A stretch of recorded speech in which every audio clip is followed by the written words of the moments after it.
جو مخلوق آسمانوں اور زمین میں ہے خدا کی تسبیح کرتی ہے اور وہ غالب اور حکمت والا ہے۔ آسمانوں اور زمین کی بادشاہی اسی کی ہے، وہی زندہ کرتا اور مارتا ہے اور وہ ہر چیز پر قادر ہے۔ وہ سب سے پہلا اور سب سے پچھلا اور اپنی قدرتوں سے سب پر ظاہر اور اپنی ذات سے پوشیدہ ہے اور وہ تمام چیزوں کو جانتا ہے۔ وہی ہے جس نے آسمانوں اور زمین کو 6 دن میں پیدا کیا، پھر عرش پر جا ٹھہرا۔ جو چیز زمین میں داخل ہوتی اور جو اس سے نکلتی ہے اور جو آسمان سے اترتی اور جو اس کی طرف چڑھتی ہے، سب اس کو معلوم ہے۔ اور تم جہاں کہیں ہو وہ تمہارے ساتھ ہے، اور جو کچھ تم کرتے ہو خدا اس کو دیکھ رہا ہے۔ آسمانوں اور زمین کی بادشاہی اسی کی ہے اور سب امور اسی کی طرف رجوع ہوتے ہیں۔ وہی رات کو دن میں داخل کرتا اور دن کو رات میں داخل کرتا ہے، اور وہ دلوں کے بھیدوں تک سے واقف ہے۔ تو خدا پر اور اس کے رسول پر ایمان لاؤ، اور جس مال میں اس نے تم کو اپنا نائب بنایا ہے اس میں سے خرچ کرو۔ جو لوگ تم میں سے ایمان لائے اور مال خرچ کرتے رہے ان کے لیے بڑا ثواب ہے۔ اور تم کیسے لوگ ہو کہ خدا پر ایمان نہیں لاتے، حالانکہ اس کے پیغمبر تمہیں بلا رہے ہیں کہ اپنے پروردگار پر ایمان لاؤ، اور اگر تم کو باور ہو تو وہ تم سے اس کا عہد بھی لے چکا ہے۔ وہی تو ہے جو اپنے بندے پر واضح المطالب آیتیں نازل کرتا ہے تاکہ تم کو اندھیروں میں سے نکال کر روشنی میں لائے۔ بے شک خدا تم پر نہایت شفقت کرنے والا اور مہربان ہے۔ اور تم کو کیا ہوا ہے کہ خدا کے رستے میں خرچ نہیں کرتے، حالانکہ آسمانوں اور زمین کی وراثت خدا ہی کی ہے۔ جس شخص نے تم میں سے فتح مکہ سے پہلے خرچ کیا اور لڑائی کی وہ، اور جس نے یہ کام پیچھے کیے وہ برابر نہیں۔ ان کا درجہ ان لوگوں سے کہیں بڑھ کر ہے جنہوں نے بعد میں خرچ اموال اور کفار سے جہاد و قتال کیا، اور خدا نے سب سے ثواب نیک کا وعدہ تو کیا ہے، اور جو کام تم کرتے ہو خدا ان سے واقف ہے۔ کون ہے جو خدا کو نیت نیک اور خلوص سے قرض دے تو وہ اس کو اس سے دگنا ادا کرے، اور اس کے لیے عزت کا صلہ یعنی جنت ہے۔ جس دن تم مومن مردوں اور مومن عورتوں کو دیکھو گے کہ ان کے ایمان کا نور ان کے آگے آگے اور داہنی طرف چل رہا ہے، تو ان سے کہا جائے گا کہ تم کو بشارت ہو کہ آج تمہارے لیے باغ ہیں جن کے تلے نہریں بہ رہی ہیں، ان میں ہمیشہ رہو گے، یہی بڑی کامیابی ہے۔ اس دن منافق مرد اور منافق عورتیں مومنوں سے کہیں گے کہ ہماری طرف نظر شفقت کیجئے کہ ہم بھی تمہارے نور سے روشنی حاصل کریں، تو ان سے کہا جائے گا کہ پیچھے کو لوٹ جاؤ اور وہاں نور تلاش کرو۔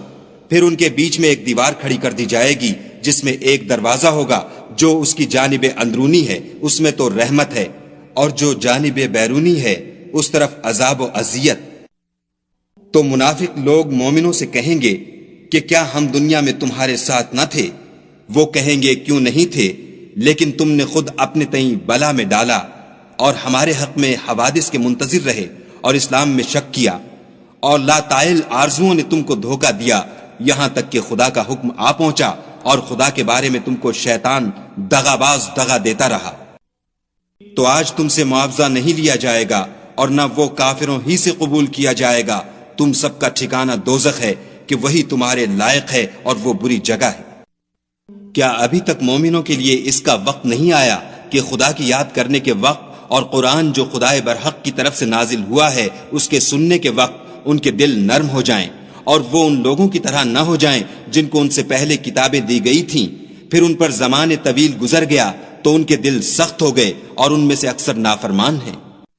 جان رکھو کہ خدا ہی زمین کو اس کے مرنے کے بعد زندہ کرتا ہے۔ ہم نے اپنی نشانیاں تم سے کھول کھول کر بیان کر دی ہیں تاکہ تم سمجھو۔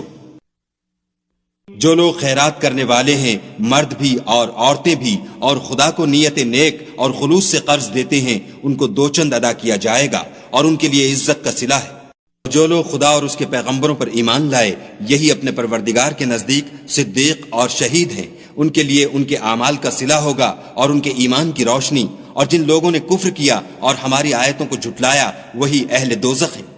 جان رکھو کہ دنیا کی زندگی محض کھیل اور تماشا اور زینت و آرائش اور تمہارے آپس میں فخر و ستائش اور مال و اولاد کی ایک دوسرے سے زیادہ طلب و خواہش ہے۔ اس کی مثال ایسی ہے جیسے بارش کہ اس سے کھیتی اگتی اور کسانوں کو کھیتی بھلی لگتی ہے، پھر وہ خوب زور پر آتی ہے، پھر اے دیکھنے والے تو اس کو دیکھتا ہے کہ پک کر زرد پڑ جاتی ہے، پھر چورا چورا ہو جاتی ہے، اور آخرت میں کافروں کے لیے عذاب شدید اور مومنوں کے لیے خدا کی طرف سے بخشش اور خوشنودی ہے، اور دنیا کی زندگی تو متاع فریب ہے۔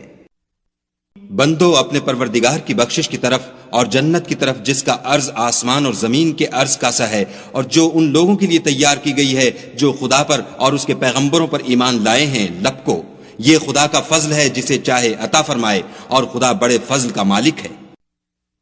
کوئی مصیبت ملک پر اور خود تم پر نہیں پڑتی مگر پیشتر اس کے کہ ہم اس کو پیدا کریں، ایک کتاب میں لکھی ہوئی ہے، اور یہ کام خدا کو آسان ہے،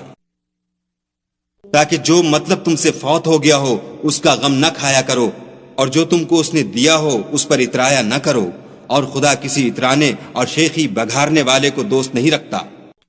جو خود بھی بخل کریں اور لوگوں کو بھی بخل سکھائیں، اور جو شخص روح گردانی کرے تو خدا بھی بے پرواہ ہے، اور وہی سزاوار حمد و ثنا ہے۔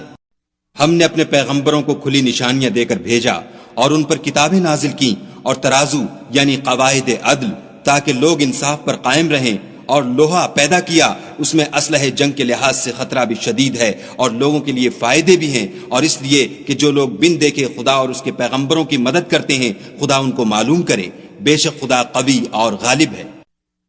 اور ہم نے نوح اور ابراہیم کو پیغمبر بنا کر بھیجا، اور ان کی اولاد میں پیغمبری اور کتاب کے سلسلے کو وقتاً فوقتاً جاری رکھا، تو بعض تو ان میں سے ہدایت پر ہیں اور اکثر ان میں سے خارج از اطاعت ہیں۔ پھر ان کے پیچھے انہی کے قدموں پر اور پیغمبر بھیجے، اور ان کے پیچھے مریم کے بیٹے عیسیٰ کو بھیجا، اور ان کو انجیل عنایت کی، اور جن لوگوں نے ان کی پیروی کی ان کے دلوں میں شفقت اور مہربانی ڈال دی اور لذات سے کنارہ کشی کی، تو انہوں نے خود ایک نئی بات نکال لی۔ ہم نے ان کو اس کا حکم نہیں دیا تھا، مگر انہوں نے اپنے خیال میں خدا کی خوشنودی حاصل کرنے کے لیے آپ ہی ایسا کر لیا تھا، پھر جیسا اس کو نبھانا چاہیے تھا نبھا بھی نہ سکے۔ پس جو لوگ ان میں سے ایمان لائے ان کو ہم نے ان کا اجر دیا، اور ان میں بہت سے نافرمان ہیں۔ مومنو، خدا سے ڈرو اور اس کے پیغمبر پر ایمان لاؤ، وہ تمہیں اپنی رحمت سے دگنا اجر عطا فرمائے گا، اور تمہارے لیے روشنی کر دے گا جس میں چلو گے، اور تم کو بخش دے گا، اور خدا بخشنے والا مہربان ہے۔ یہ باتیں اس لیے بیان کی گئی ہیں کہ اہل کتاب جان لیں کہ وہ خدا کے فضل پر کچھ بھی قدرت نہیں رکھتے، اور یہ کہ فضل خدا ہی کے ہاتھ ہے، جس کو چاہتا ہے دیتا ہے، اور خدا بڑے فضل کا مالک ہے۔ صدق اللہ العظیم۔